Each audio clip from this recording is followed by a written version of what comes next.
We wonder why we feel tired. We wonder why we feel burnt out. We wonder why we feel we can't get ahead, because we wake up every day. You hit the snooze button and you tell yourself, I don't do what I say I'm going to do. You get up and grab your phone and you look for red dots to eliminate, which is reactive, not proactive. You get consumed immediately by the things you cannot control. What up, y'all? John Wetmore back with another episode of the Insurance Insiders Podcast. Got my new friend, Garza, known as the People Expert, here with us today. One of the coolest people I've met here recently. Obviously, we got to meet at Cody's 8% event in wherever the hell we were, Missouri somewhere. Somewhere in Missouri. In the middle of nowhere. But man, I have a hard time with events because probably like you see a lot of people speak, and I have a lot of people have a hard time keeping my attention. You control the room like I haven't seen very often, and it was fun, and I'm glad we got to meet after. So, yeah, well, I appreciate that. I appreciate a chance to be here with you on the podcast, and I very much appreciate your compliments. As somebody like yourself who is at events often and also speaks, hearing that sort of thing from someone who is in that space often, it's very encouraging. So I appreciate it. It was good, man. I think it was was it the opening question? What do you want? Or who do you want to be? What do you want? Yeah. What do you want? I think is how it was. Yeah. It was like, you just got people thinking, man. You know? Yeah. I think we try to say, or I say I think oftentimes, especially not coaching in general. So this isn't a statement about coaches. This is like a coaching when it comes to a coach who says, my job is going to be to help make you great. I think like I have attempted to, as best as I can over the last decade or so, to check myself as often as possible, that if I am trying to help you become great by showing you to be like me, then I am utterly failing you. And so I think the sort of the introspective, people say, oh, you're so intense, you're so deep, you're asking these questions here. I'm just trying to create as much of a reflective mirror for you as I possibly can, so that you take, just like you said, you're like, I don't know. Never really thought about it that way. And that's the intent, not because I have any answer for you. I just am hoping to get you to a place that you're willing to see, hey, maybe there is something I've been longing for. Yeah. I've just lacked the ability to describe it. It's getting people's wheels to turn and having them discover what you would love to say to them. Yes. Do it really well. Yeah. Well, thank you. Thank you. Yeah. A friend of mine always says it's much better to help someone gain a new perspective than it is to just automatically give them advice. Yeah. Yeah. I watched your video this morning, the default setting part. I would, and for those that don't know, again, we sort of assumed it here in your coaching thing, but you've been coaching people for a decade plus, tens of thousands of people you've spoken to, thousands you've personally coached and worked with, and have achieved some really cool things in life. Certainly had struggles, which I hope we get to talk about, like all of us. For sure. I think a lot of people think successful people don't have those sometimes, which I find interesting, but this dude works with businesses, groups, all wide ranges of people, and is having a lot of success in the space. So, but I would love to hear a little bit. I want you to break down. I know you obviously had it on your stories today. If you don't follow him on social, you should, because some really, really interesting stuff. But I would love to hear a little bit about that, because dude, some of the stuff you say makes me think different, because it's like you say what I say, but you say it, some of the stuff's counter. You know what I mean? So I'm so intrigued to dive into some of this stuff. Yeah. No, I appreciate it. Yeah. So the thought is actually came from, because I'm sure you're this way as well. I was doing a coaching call with one of our one-on-one clients, maybe on Tuesday. And I made a comment to them. They were talking about life. And I just asked the question. I was like, do you feel like you're living your life on default? And she kind of looked at me like, what do you mean? And I said, I hear you saying such natural responses to the questions I'm asking, but your responses don't feel like they're convictional to everything else you've told me you wanted in life. They feel like the default answer that's like, you're just supposed to say, you've said it for 30 years. And so when I ask you, you just say it. Is that your default setting? And I kind of think about it like a computer, right? Like things get screwed up. It's stressful, struggles, business isn't working. I got to find more money. Oh, I incurred debt. Somebody screwed me over. A relationship, anything that occurs, sort of like, the spinning wheel of death on our laptop. And we call up, hey, I need help. And they go, hey, have you attempted to restore it back to its default settings? Which means that all the experience, the wisdom, the knowledge, the customization, if you will, about our life, we sort of just like toss it out the window and go, let me go back to what I know, which historically is, what did I do to survive between the ages of 6 and 12 as I was growing up, because I remember that if I do this, this happens. If I do this, this happens. So I'm going to go back to default because at least I can predict it. And I think many of us would say, I would rather have mediocre to negative things happen that I was predicting than to put myself in a situation that feels unpredictable and maybe gain success. That safety and security is a better blanket and a greater default than what's required to do more, practice, put yourself out there, and try to recreate a new setting so that instead of when someone says, Rocky, calm down, you're too intense, what are you doing? You've never had a resume. You're speaking corporate. You're speaking to Fortune 500 companies. You've never even had a job, my guy. Like, what do you do? You don't even own a sports coat. What are you doing here? And to go, wait, my default setting says, man, I think they're right. But the new setting goes, you don't even know me.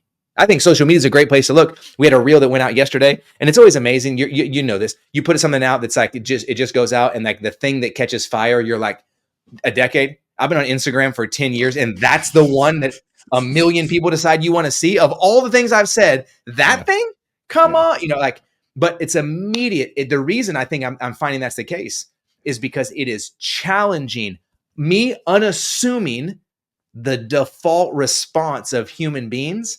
And if I can find a way to challenge that default setting, it invigorates something in us, good, bad, and indifferent. I'm not saying every comment is positive, but it at least causes us to think in a way we haven't thought before.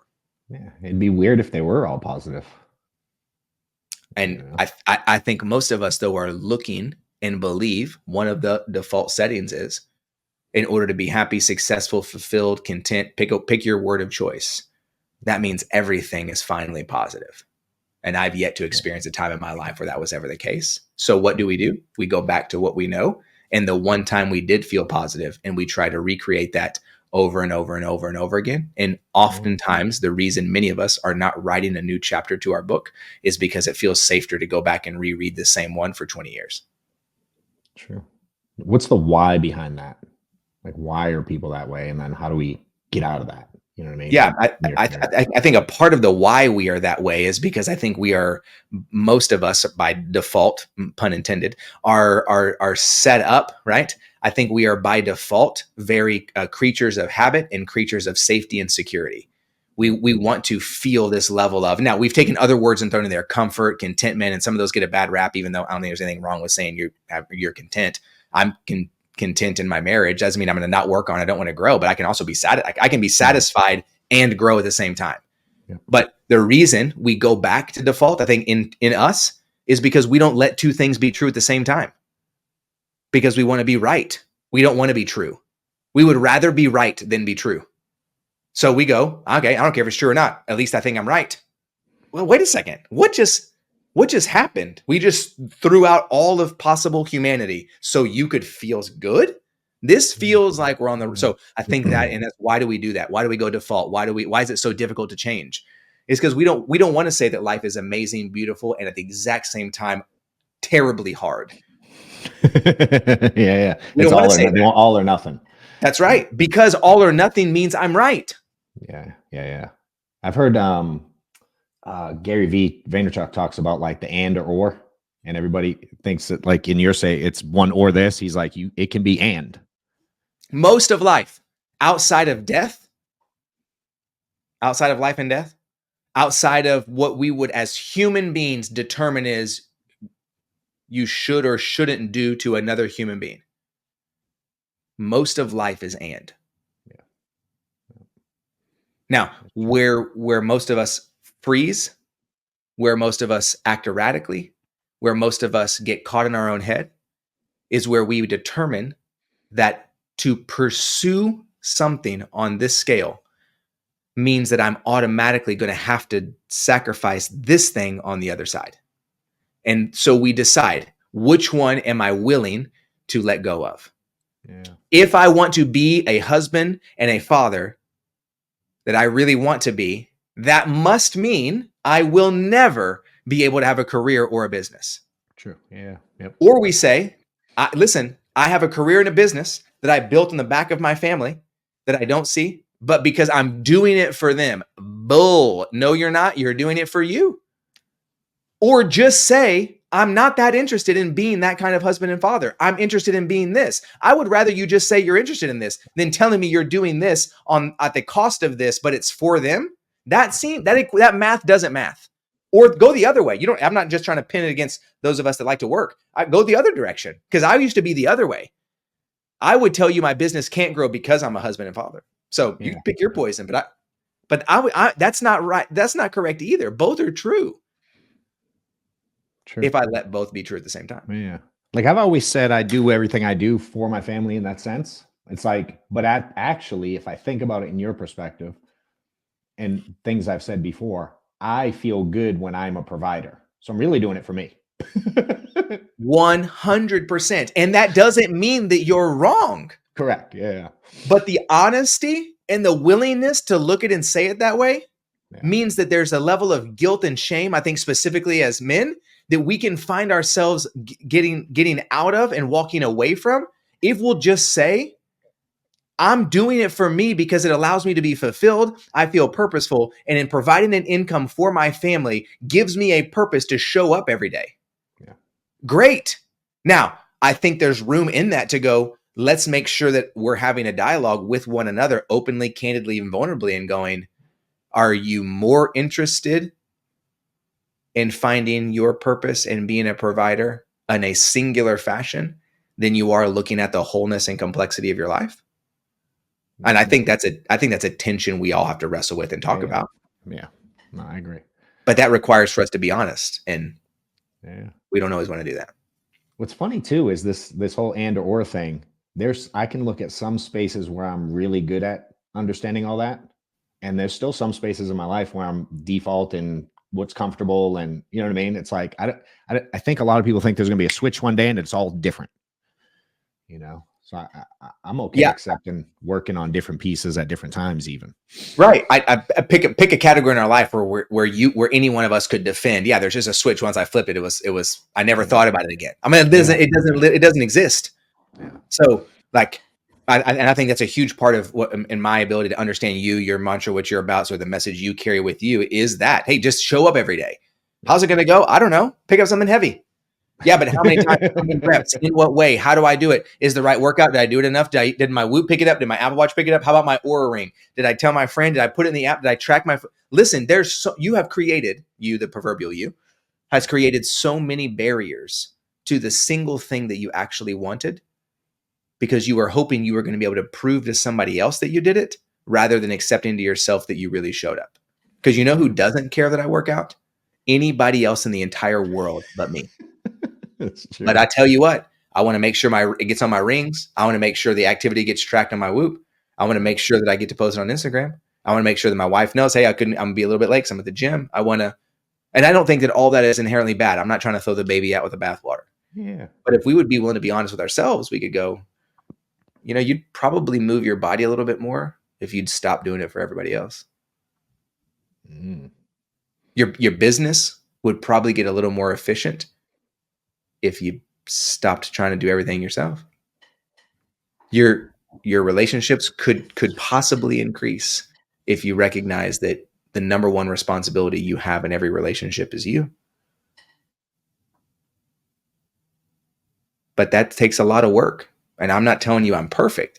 I'm saying as a practitioner, it takes a lot of work.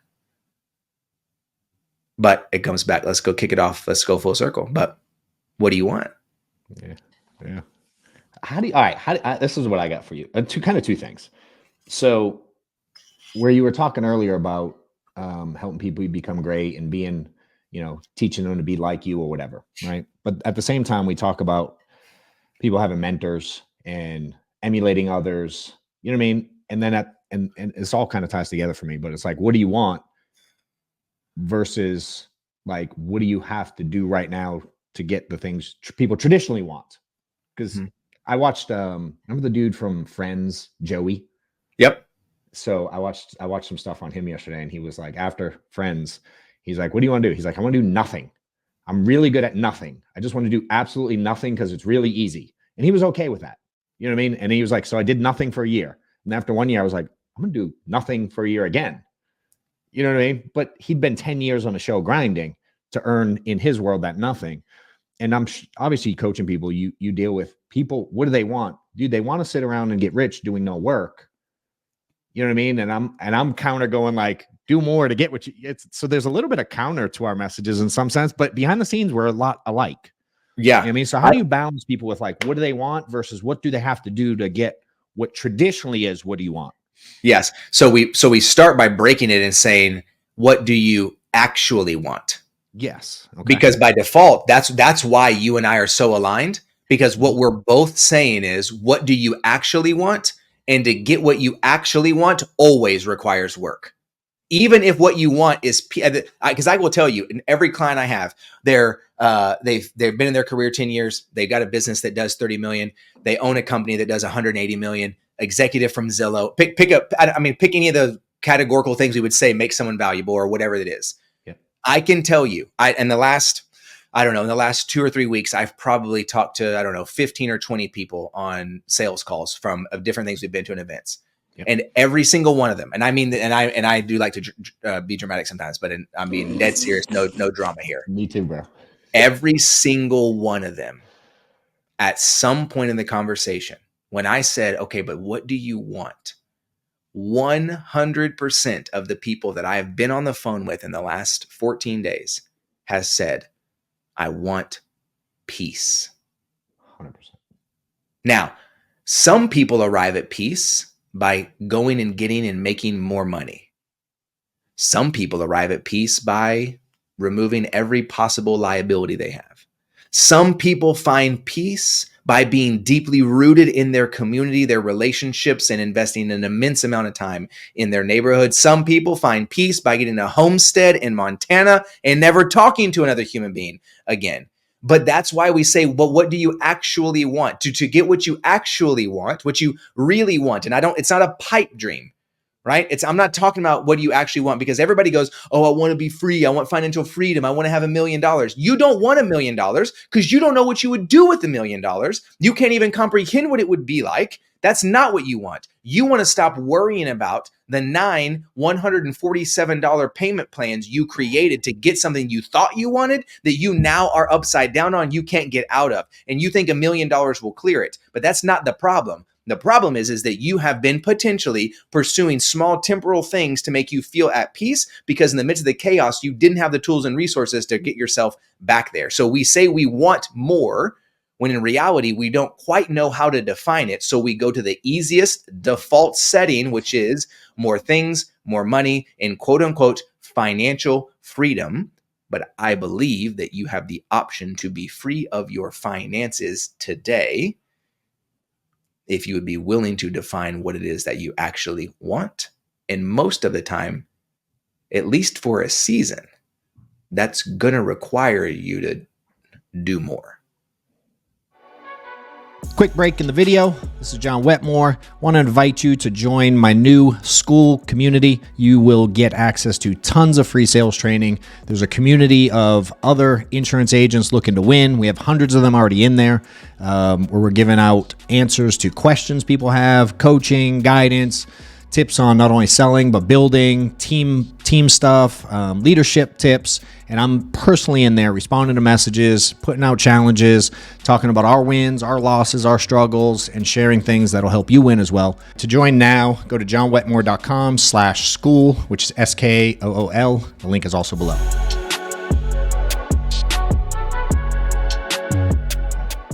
How do we dig down and get people to figure out what they actually want? How do you go through that? I'm sure you have an exercise on this sucker, because you're really good. Like I like these things that you do. Yeah. So, I mean, to really help get down to it, we have a process we call the upside down. And it's a technique. We use 4 questions to sort of is the prompt to get us to understand, 1, how the technique works, but 2, and to answer the question, what do I want? And so, number 1, I'll tell you, it requires time. Now, I didn't say it requires a lifetime or requires a 2-week seminar. So we took a group of 1,000 people through it in 60 minutes. So it takes time. It takes the removal of distraction, and it takes a willingness to come out of the shadow. stop. It takes a willingness for 60 minutes. We call it space. Space is defined as a momentary pause to assess what is. Not good, not bad, not positive. Not don't give me a valuation. I don't care if you think it's right or wrong. I'm asking for 60 minutes uninterrupted of space, a momentary pause to assess what is. Be truthful. And then we go through 4 questions. Question number 1 is, what do you think about most? As a human being, where do you spend the majority of your brain power? What do you think about most? Just write it all out, get everything out you can possibly think of. We'll come back to that in a second. Number 2, what 3 things in life do you fear losing most? Don't overthink it. I don't care how you answer it. Go with your gut. Number 3, if you could do 2 things the rest of your life and be totally satisfied, what would those 2 things be? No rules, no restrictions. You have as much money as you need, but you could only choose to do 2 things. What are those 2 things? And then lastly, what is 1 thing in life you hope to accomplish? Not your bucket list. I'm saying, what is a significant thing in life you hope to accomplish? If you're listening, pause, go back and answer these questions. All right, you're back. Now, you've answered the questions. Y'all, if you didn't do it, I'm telling you, pause the effing video. This gets so good. Yeah, pause. Dude, I don't write a lot of notes, almost 0 at events, bro. And I have this on my desk upstairs, and I actually have it on my phone. I kind of like want to pull it up and go through it, but y'all have to pause this and do the work. I'm telling you, this thing's money. Yeah. So answer those 4 questions. What do you think about most? What 3 things in life do you fear losing most? If you could do 2 things the rest of your life and be totally satisfied, what would those 2 things be? And what's 1 thing in life you hope to accomplish? Give yourself some time to answer those questions. Once you've answered those questions, here's basically what it is that we've asked. We said, would you please share with us and we're going to go in order, 1, 2, 3, 4, your thoughts, fears, hopes, and dreams. Now, the reason we don't start it off and saying, tell me your thoughts, fears, hopes, and dreams is because we all go wild and we say crazy things that's not actually true about who we are. We just ask the question we're looking for and say, can you provide the answer to these questions? Now, once you've answered those questions of your thoughts, fears, hopes, and dreams, let me kind of break down, here's why we ask these questions.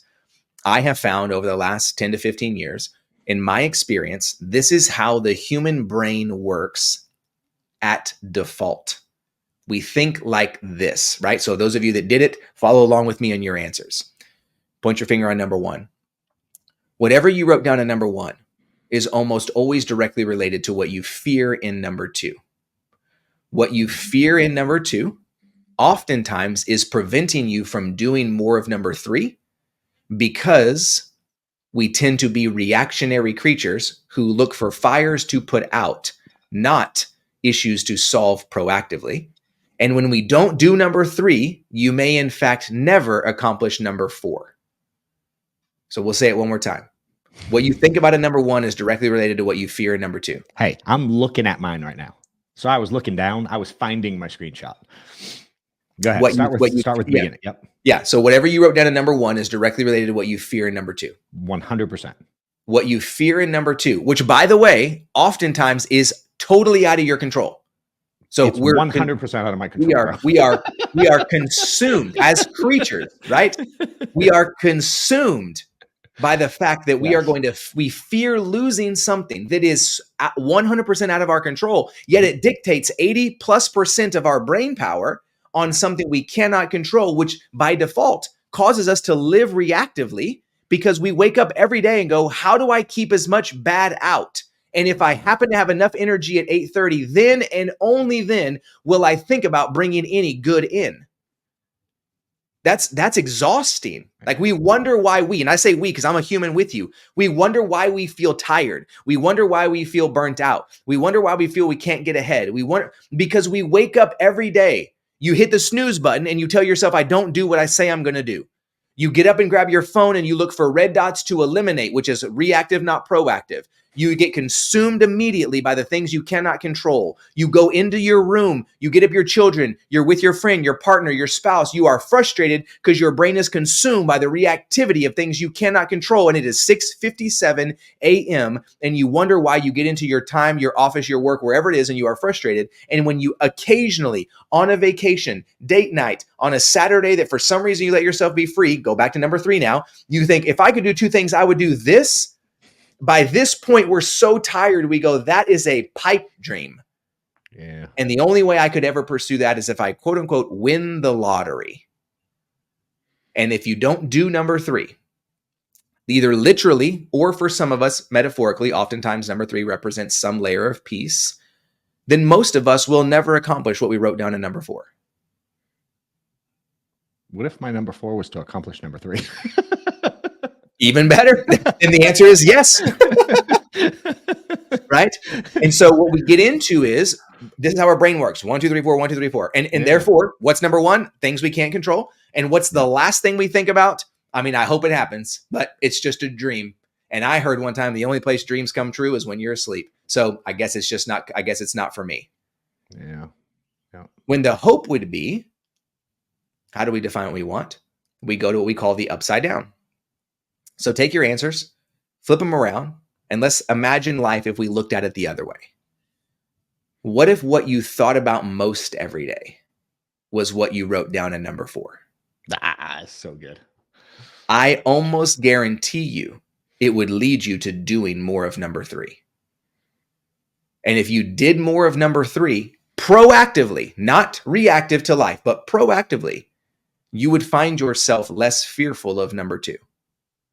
And if you were pursuing number 3 and you were less fearful of number 2, well, we just absolutely changed what you think about most. And that puts us in a posture. I love using that word. It puts us in a posture where we are now on our toes playing life on offense, not on our heels reactively playing life on defense. And from our sports fans out there, you can't score points on defense. And you wonder why you feel like the game of life you're losing and everybody else is beating you, or in general, the game is beating you. It's because you can't score on defense. You're just doing your very best to keep life from scoring against you. And for those that want to argue and go, bro, it's called an interception. I'm so glad you said this. Like, let me just break the metaphor down even for you. I would argue whoever has the ball is on offense. 100%. Yeah. So you're right. Do you have a choice, my sports fans out there? Do you have a choice right now? INT pick 6? You absolutely do. But be prepared. It's going to feel like the defensive lineman who catches a tip, interception, and his brain freaks out because now he just became a running back and it's a position he's never played, but the whole field flipped 180 and everybody said, go this way. It's going to feel odd.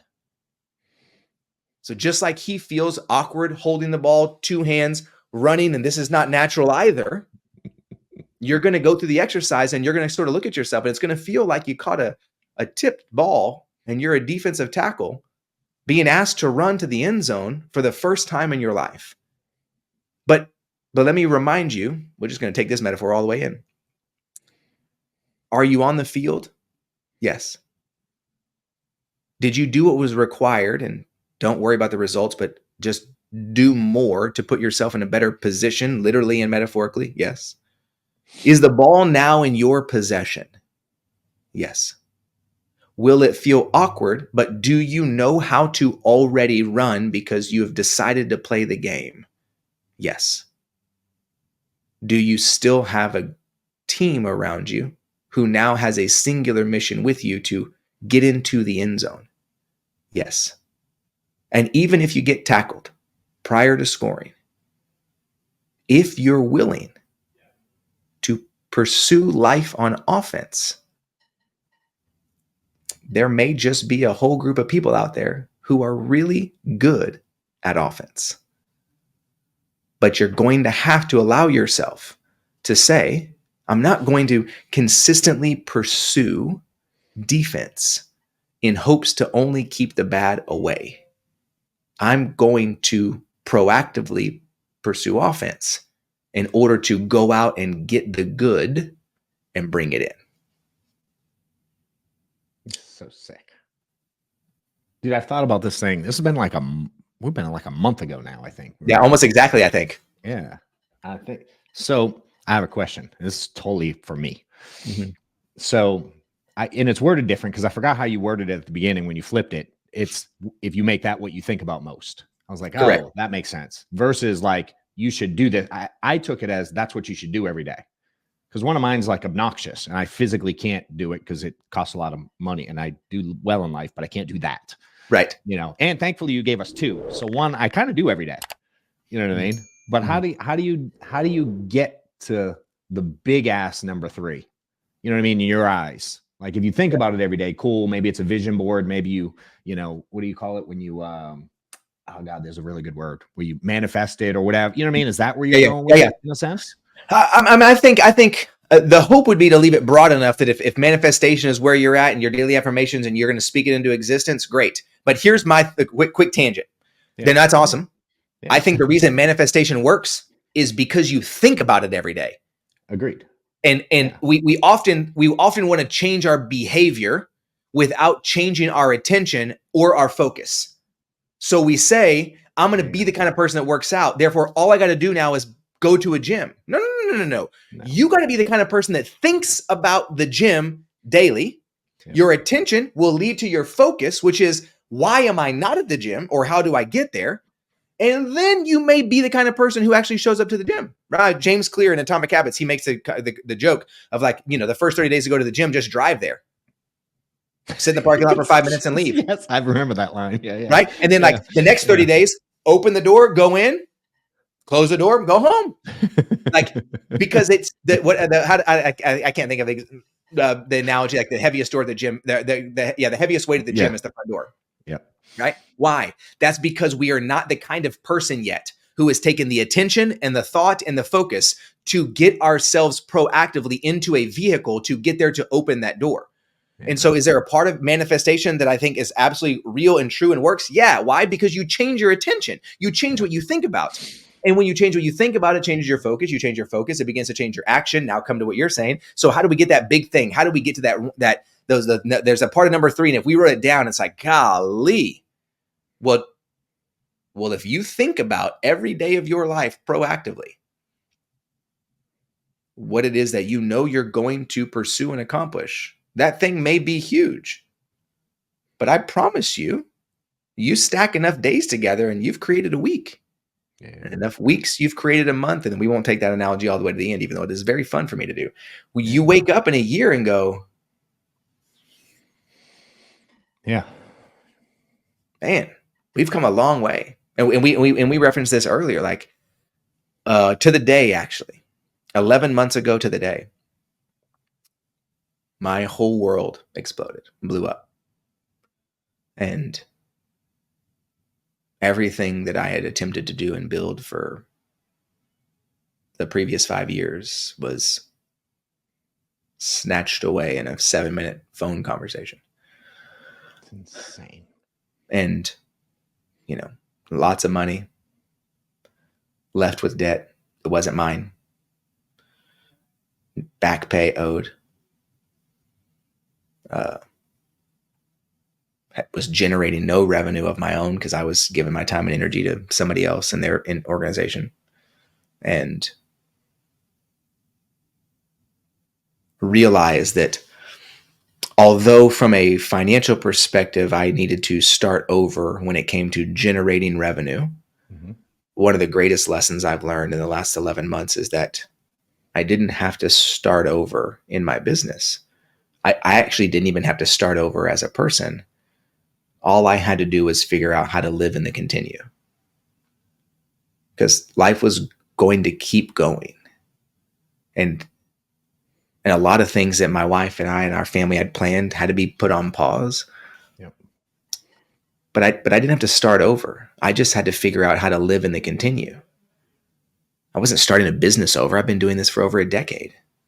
I didn't have to start over with speaking. I've been speaking for 20 plus years. I didn't have to start my marriage over. Married. Didn't have to start over how to be a dad. Still a dad. I had to learn how to live in the continue. See, I think that's one of the things. And the reason I say that, one is to recognize that life is always lifing. So I get you. If you're listening now and you're like, must be nice to sit around and answer 4 questions and do whatever you want. That's not what I said. So if that's what you heard, I would encourage you to go back and listen and figure out why you're angry with me that I challenged questions that you had. And I would be curious to know how come your default response was must be nice, as opposed to what should I do? That's neither here nor there. That's just for you if you're angry currently. And I think there's a big part of it for me that I had to recognize that where I find peace in my life is my ability to try as hard as I can to let 2 things be true at the same time. And the peace I find within circumstances of what happened to me was because I was willing, well, maybe not willing at first, that I was going to be proactive. That if I was going to blame him for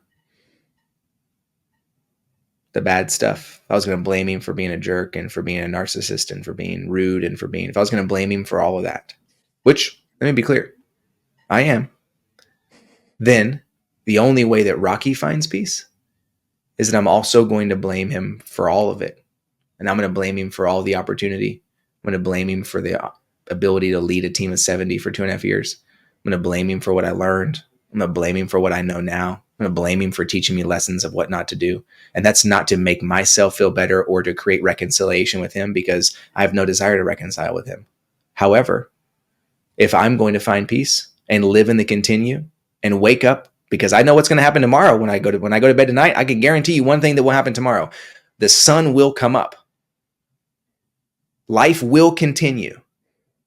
And in the pursuit of what I actually want is that I want my life to continue. And so I find peace by going, this is true and this is true. And the reason they're both true is because the other one is, not because they live by themselves.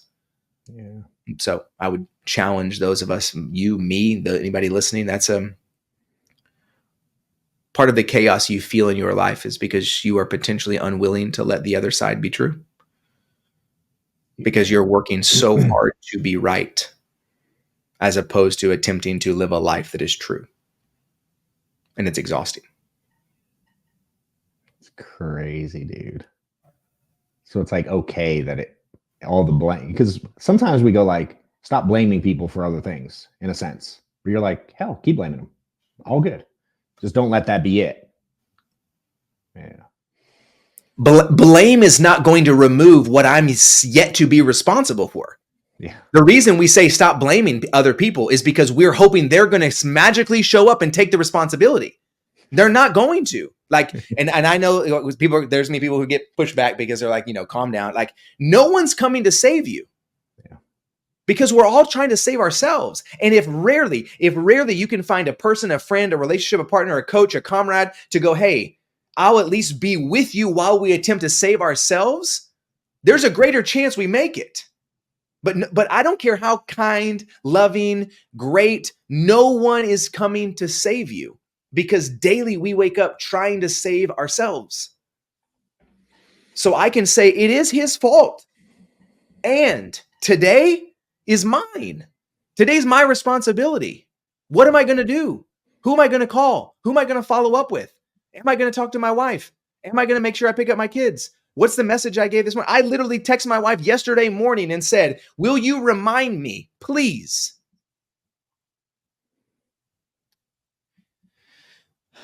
Will you remind me? In the morning time is not a good time to try to teach my son a lesson.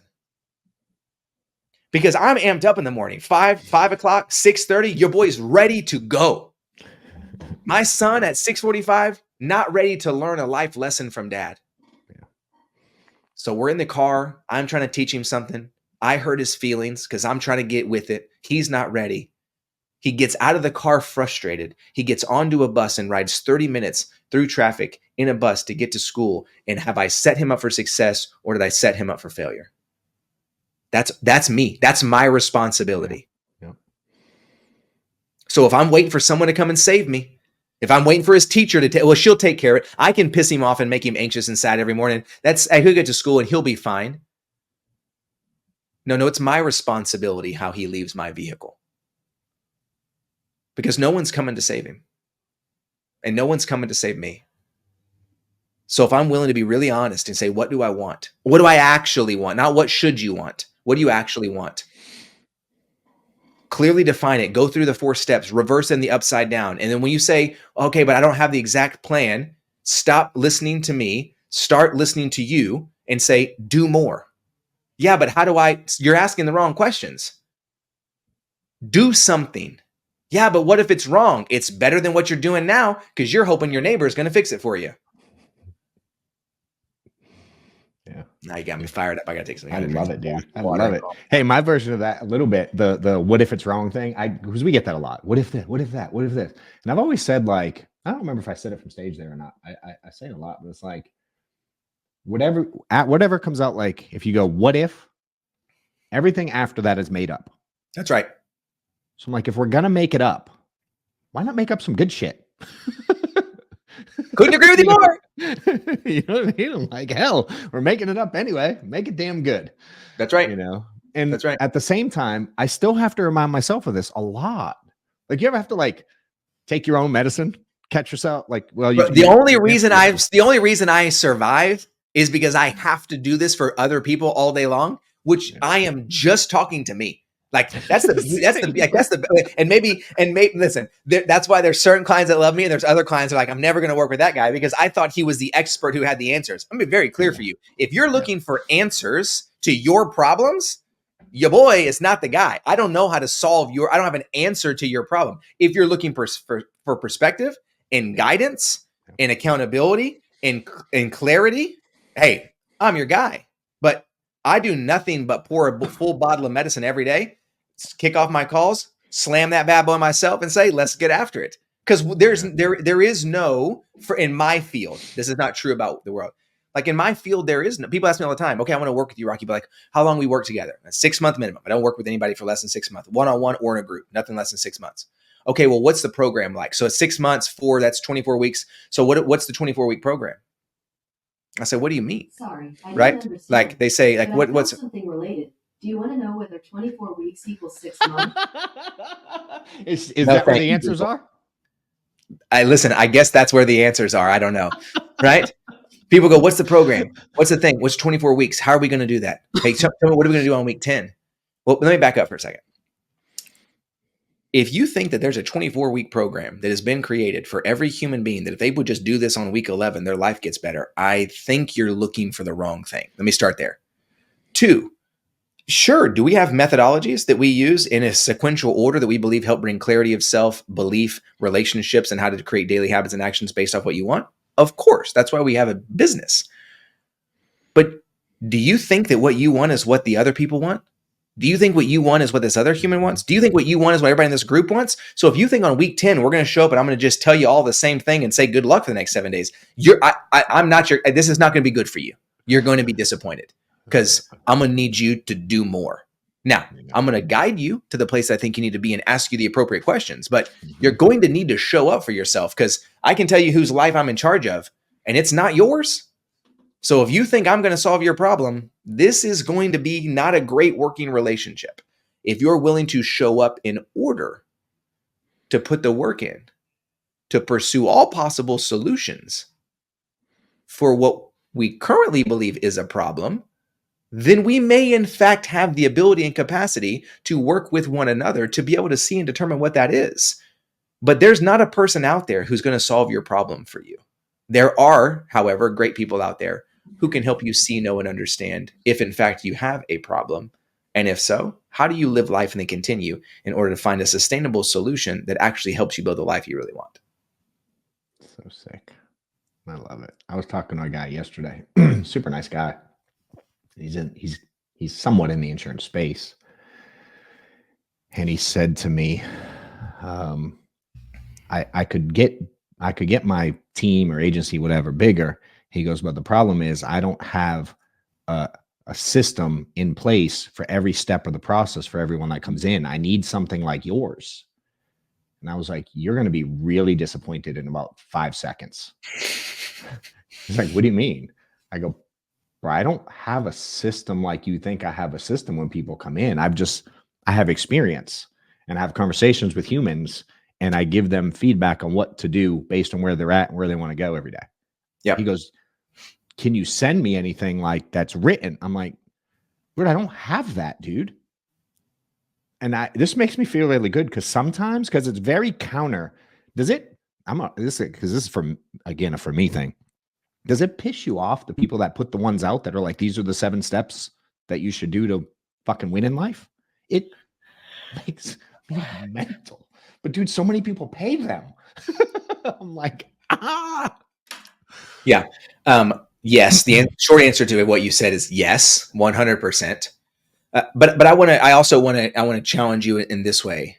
You absolutely have a methodology. Oh, I 100% do. Yes. And I think for sure. where you and I think where we find ourselves sort of in this proverbial like conundrum when it comes to being an expert in our field, simultaneously a willingness to help other people because of our expertise and knowing sort of what the default message is out there. Yeah. That yes, people go, well, just send me the one pager. Well, let me tell you this: if you Yes. want I got a whole booklet, right? Like you want to build meaningful relationships, like we got the art of connection, we got the whole thing. I got the whole. If you want, like, I will send this to you today. You can have it.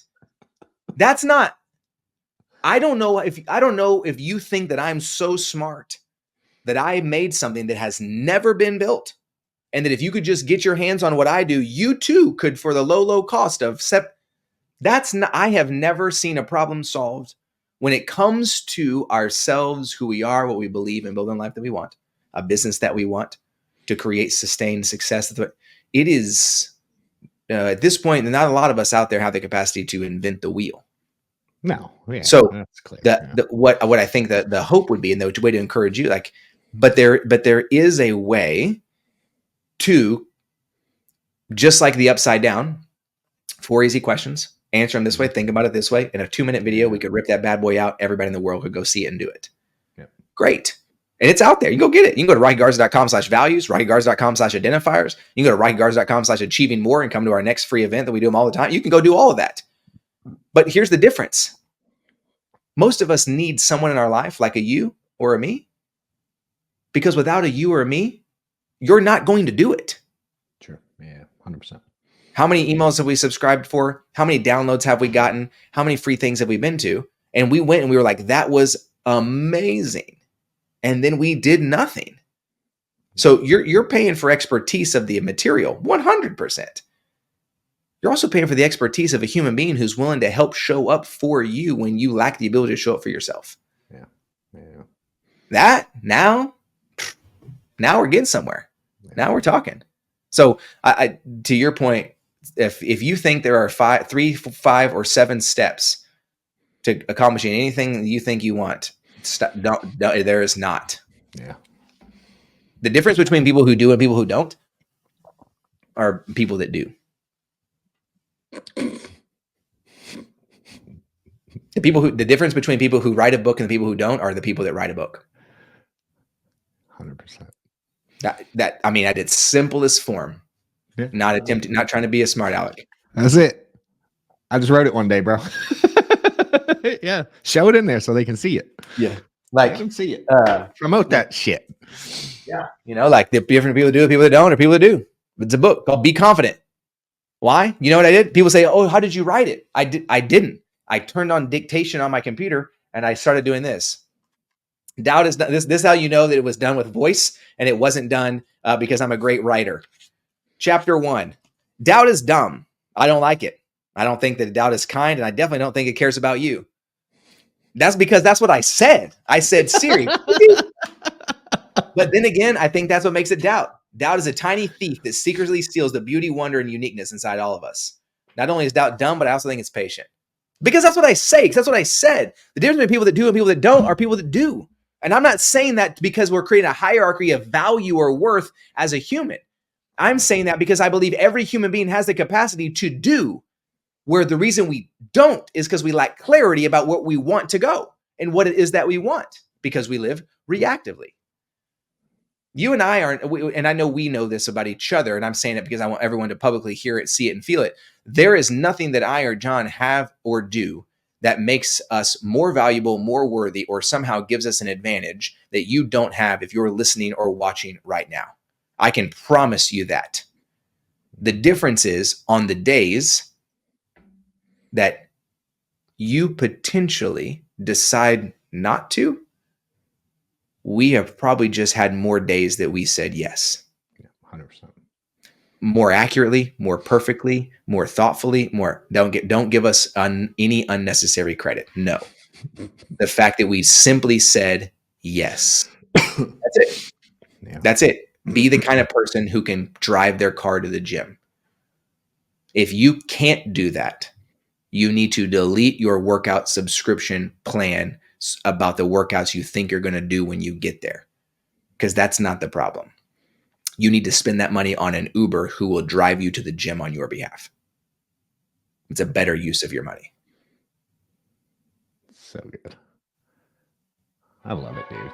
What up, y'all? Officially releasing my book. You can go on and order it now at johnwetmore.com or click the link below. It's where I go over the 6 basic principles I implemented to go from a struggling agent for my first couple years to issuing nearly $500,000 in my own pen. Go through stories and examples and exercises that you can do to implement for yourself. Appreciate it. Again, johnwetmore.com. Get yours. Later.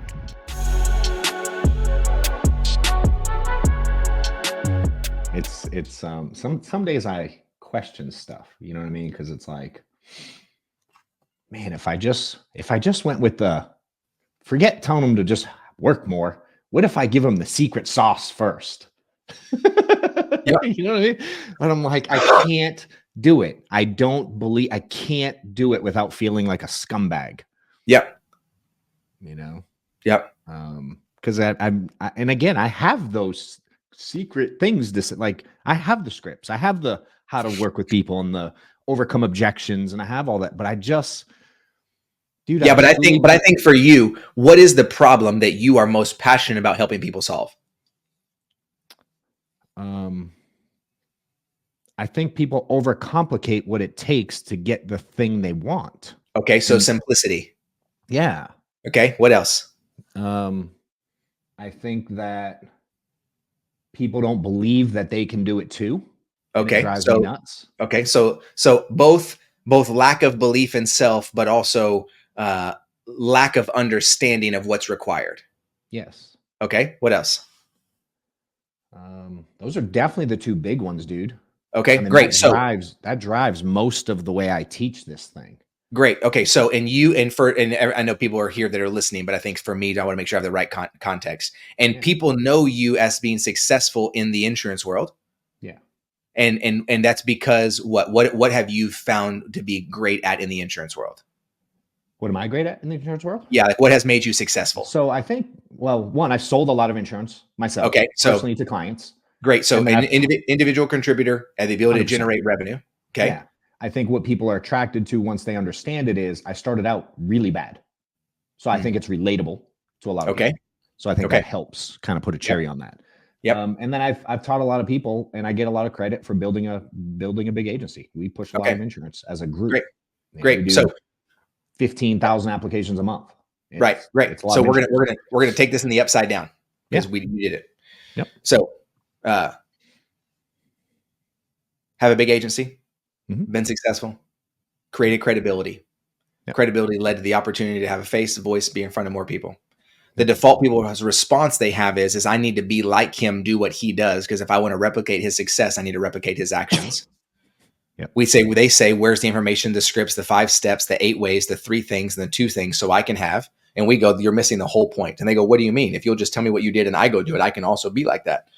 Then you said, but what I actually care about most is I care about them understanding that not only do they have the capacity on where they sit now, if they would put forth just a bit more effort, they'd just do a little more, stop worrying about the finesse, but just put in the physical activity, they would find not only is it capable, but if we could find a way to simplify it, we could remove all the unnecessary forms and documents and get back to the reality that if you'll put in the reps, I can't coach your technique unless you're willing to do the activity. Yeah. So correct. The methodology that I see, again, we know each other briefly and spend some time and whatever, but like on the outside and go, yeah, but your sweet sauce is that you're able to go, you see everything that you think that you want. The number one thing preventing you from getting what you want is you, for 2 reasons. Number 1, you have overcomplicated it and we need to create a very, very simple plan. And number 2, you're going to have to believe that you are fully capable, not because I have it, because you believe that you can. And if I can help you make it simple, and if I can help you see that you are able, and you're willing to give me 30, 60, or 90 days of activity before you try to tell me that you need to change your technique, I can tell you that you can change your life. Yeah. I love it. And I think that's the methodology. That's the part of what makes you. And I think that's the part that makes you attractive to folks to go, but your capacity to sort of, in a sense, throw it back to them in a very kind, casual way to go, this is what you think that you want when in reality, this is where we are. And if you're willing to come here at least for 30, 60, or 90, let's go. If not, come back again in 90 days and we'll try it. Yeah. Makes sense. It's funny. It's like, I was given the belief that if Rocky can do it, John can do it. I've had that since as long as I can remember. I was a little kid, and I'm like, dude, people think I remember being little, and me like, if this Donald Trump guy can build hotels, I can build a hotel. I've just always, before he was who he is today, you know what I mean? It's just, I've never struggled with that piece, and almost everyone I speak to struggles with that, dude. Yep. You know, I don't have much, but I have that. You know, and so like that being the secret sauce, that being the secret power, right?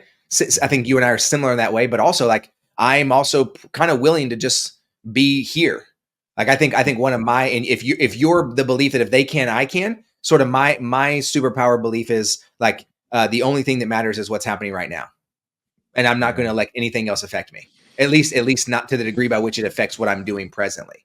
Now, just like that comes at a cost that you're willing to sort of get out there and do more now, figure it out later. And sometimes we go, "Ja boy, didn't do the right thing," but nonetheless, we figure right. Like there's recourse to all of our powers, just like Superman has kryptonite. We all have something.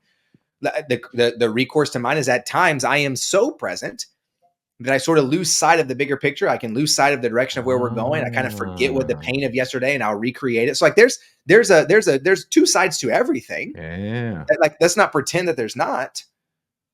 But until we recognize what that thing is inside of us, we spend all of our energy trying to recreate somebody else's superpower, somebody else's magnificence, somebody else's strength, somebody else's uniqueness. The top 50 life insurance salesmen in the world, do they have some commonalities? Yes. Do they have differences? Of course. Mm-hmm. Would I almost guarantee the number one commonality that all 50 of those individuals have is that they do more than you? Yes. 100%. I mean, I don't slice it, dice it, script it, CRM, Salesforce, HubSpot. That is irrelevant. That is not what makes them different. It's just they decided they were going to do. And sometimes the activity is required before we can even finesse the technique because we're not even quite sure what we're doing. Yeah, but I don't know what I want, Rocky. I couldn't agree with you more. So what am I supposed to do to get what I want? How about we start by answering the question and making a list of what do you want? I tell people all the time, what do? I want you to make a list of the top 20 things that you want. Sit on it for 24 hours. 24 hours later, come back and mark off 10 of them that you think, nope, that was wrong. Give yourself 24 more hours, mark off 5 of those, end up, and I will guarantee you have the clearest picture of the 5 things that you want in your life ever if you're willing to take 48 hours to do it. Promise you. It works. Because if you're the gusto of the first 10, the first 20, you just fly, I want this, I'm going to buy a jet, and I'm going to go here, and I'm going to go, great, love it. Give me 24 hours and come back, and you have to get rid of 10. Yeah. You'll get rid of 10. And then come back in 24 hours and get rid of 5. Then go to @Rocky Garza on Instagram, send me a DM, and tell me what those 5 are. I'll give you your next step. That's one of my favorite ways to teach. Do this, and then I'll give you the next one later. Yep. That's right. And the difference between those of you that do and those of you who don't are simply those of you that do. Amen. Some of you won't do it. Most won't send you a DM, bro. That's right. Even now, they're like, "Oh, this guy, he's gonna do the most, won't do it, and then we're gonna." Yeah. I'm telling you, literally send me a direct message. I'm a human. You're a human. I will gladly entertain a conversation with you to see where you are. Do you one better? Go to rockygarza.com/achieving-more. We have the 16th now. So on the September the 9th, we're kicking off once a quarter. We do a free 5-day workshop where we walk you through the Achieving More Than Success system. It's a 1-hour workshop every day for 5 days. Don't tell anybody, but it's actually 9 days. You get way more than you think. We just only pitch it as 5. It's a free 9-day workshop, bonus modules, Q&A sessions. Show up. I'm telling you right now, you have plenty of time. September the 9th, go to rockygarza.com/achieving-more. It's free. Register for free. 10 hours of content around clarity of self, believe in who you are, creating daily habits, the art of connection, what it looks like, escaping the shoulds, overcoming the great life myth. Just show up. I'm going to be there. I will be there every hour for 10 days. So you do that every month? I do it we do a 10-day workshop every quarter. And then I do a free event for people every 2 weeks. You can it's all there. rockygarza.com/achieving-more. It's all remote. It's all virtual. Just all you got to do is show up. Sick. Do you do like in-person type events too? January is our first. We haven't Really? announced it yet, but January will be our first in-person event. So now that we're sort of back on the horse for the last year and getting ourselves Right. together and figuring out where the ranch is and do we have horses or zebras or what's actually going on around here. We've been riding goats for the last 11 months and realized it's hard to carry friends on a goat. So now that we're getting back on the horse here, January we'll kick off and we'll start doing just single day events for folks to show up to and to go through the full identity mapping process, which is our longest running process or self-clarity. And then hopefully in end of Q1, Q2 of 25, we'll relaunch a program we started a few years ago called 72. And it's a 72-hour intensive. We limit it to 15 people. And we go through a full, 72 hours outside of sleep. We're together for 72 hours, a deep dive in identity, stories we tell ourselves, and then walk away with a clear, actionable plan with the 5 goals. We have a process called the EPS. It's called our 8 points of success, the EPS matrix. It's an internal assessment we've created that's 64 questions to do a snapshot of success of where you are right now. So it's 64 questions with a 7-point Likert scale on every question. You answer all the questions, submit it back to us, and then we give you an overall score of success based on your preference of you. Rocky doesn't tell you if you're successful. It's up to you. To show you a picture of where you are right now. And then we create a visual representation based on the 8 points or the 8 pillars of a holistic life and where you ranked yourself in each of those 8 pillars to create a visual representation of the internal things we feel that we don't know how to see. We give you a visual picture of what those things are in order for you to go, okay, where am I at now? And all of our coaching clients, you take that every 90 days and we overlay your result on top of each other every 90 days. So you're incrementally watching where your life is growing and adapting and changing and a very specific focus on where you want to go and what you want to do in life. Bro, all I can think about is I'm at a stage where I've done a lot. And with this, I need to get better. I'm at the point where I need to get better now. I do that a lot with things. I'm like, all right, I've done it a bunch. Now, how do I define some of this stuff? You know what I mean? We're doing events, we're doing things, and I let it rip. Organization of stuff you have is so to me. Yeah. Thank you very much. Yeah. And I'll tell you, like, that's so for those of you that are listening, watching, like that's a product of recognizing and owning what I'm good at and doing my very best. And be very clear, I'm not perfect at it, but do my very best to let other people be great at what they're great at. And I know that if I can get the people in the room. Now, here's Rocky's problem. I have a really hard time getting people to say yes to being in the room because I'm not quite sure how to do that part very well. Because the thing I care about most is I can't wait for you to get here. And then I'm like, oh man, we forgot to tell people we were doing an event and we don't know who's going to be there. That's on me. Marketing's not my forte, right? Now, when they get there, the experience, I'm making the playlist. What does it smell like? Who lit the incense? How are all of that? Because all that now the in the moment presently, that's me. The follow-up, the booklets, the processes, also not me. Like our team, I got kicked out of ActiveCampaign and Canva. I don't have the password. I'm not allowed to have the password because I go in there when I'm bored and I'm messing with stuff because now I think I'm an email marketing expert. And the team is like, Rocky, what are you doing? You don't even know how to send emails to everybody who purposefully unsubscribed. I'm like, I thought it said active. That's my fault. I'm not good at that. But recognizing that then means but that allows me to go be really good at what I am good at. Dude. And so I think it requires the ability to be willing to ask for help. That's what it takes. Well, we need to hang out more. I came into my office Monday and you met Amanda. She was with me. Yeah, I did. This weekend, I looked into something because my goal this year is marketing because I don't believe I've been amazing at it. I just put so much stuff out that people follow me now and people have copied things and had success from it. And they're like, dude, thanks for sending that. I get messages every single day. They're like, dude, thanks for this video. I watched 3 years ago, 2 years ago, last week, whatever. And it helped, blah. And now I'm like, I got to learn, but I don't have an email list, dude. I never really had one till recently. I don't have name. I didn't do any of that stuff, bro, for the last 10 years until same, maybe 12 months ago. Listen, like verbatim what you're saying. Same. Oh, it gets scarier. So this weekend I'm sitting at home and we use GHL and I do understand stuff. I'm like an automation nerd. I understand things, but what I don't do is marketing.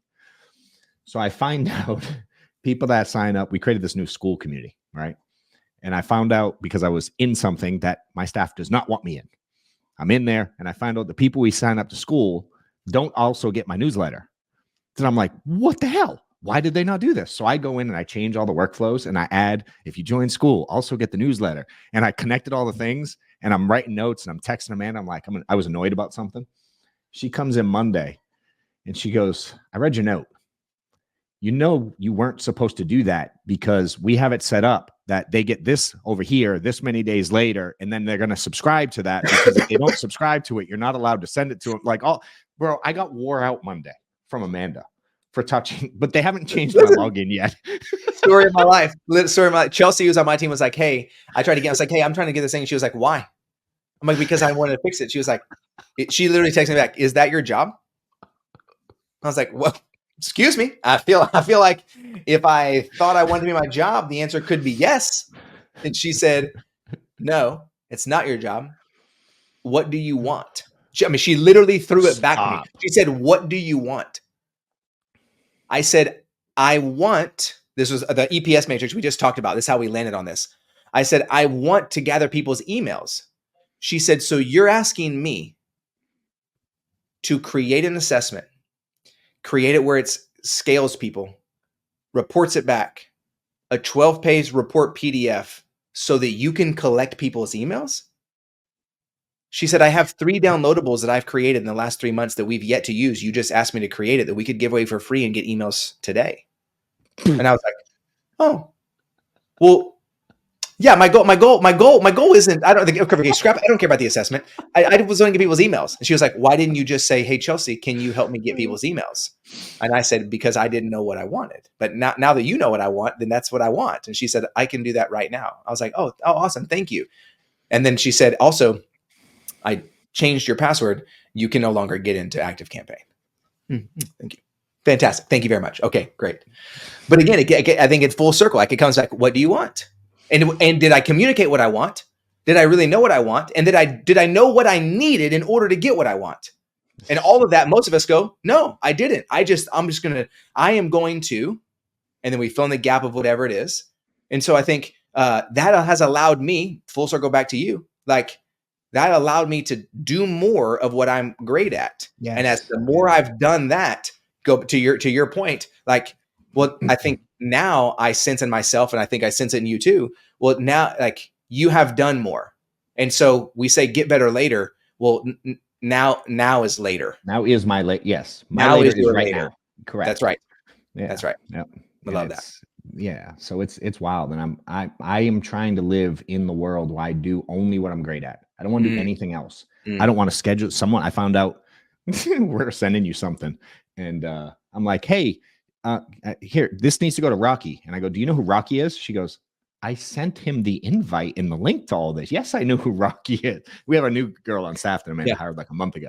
And I'm like, oh, I thought I was going to have to explain you. They're like, bro, we got it. Can you just sign the books, dude? That's right. Just do that. That's we'll do the rest. Sign the books and click the link we sent you to be on your podcast. That's all I'm asking you to do. Oh, interesting. Fantastic. Thank you. Yes, I would love to do that.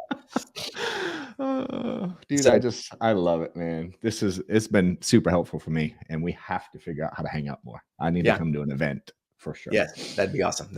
So, where are you at? I know I should know this, but Atlanta. Well, but I have been jonesing to come to Atlanta. Yeah, come up, dude. Yeah. All right, I'm coming.